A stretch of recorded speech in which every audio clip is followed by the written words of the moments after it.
sektor sa Luzon ang isinilalim pa rin po sa tropical cyclone wind signal number 3, 2 at 1 dahil sa bagyong Goreng.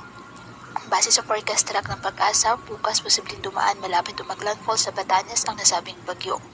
May posibilidad na muli itong lumakas bilang super typhoon bago lumabas ng ating Philippine Area of Responsibility bukas ng gabi o Huwebes ng umaga.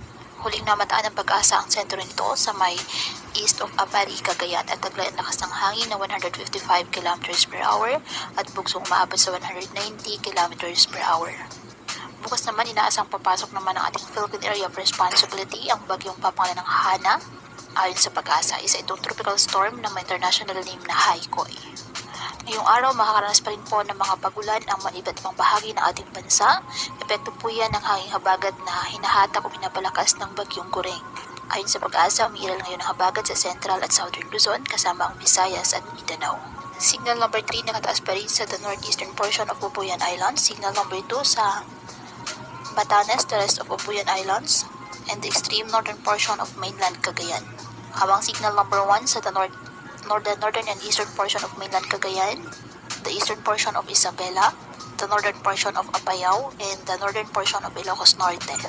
Kaya pinapayuhan ng ating mga kababayan na may maingat at maging alerto po sa mga posibleng pagbaha at pagkuho ng lupa at ugaliin na magdala palagi ng payong o kahit anong panahon.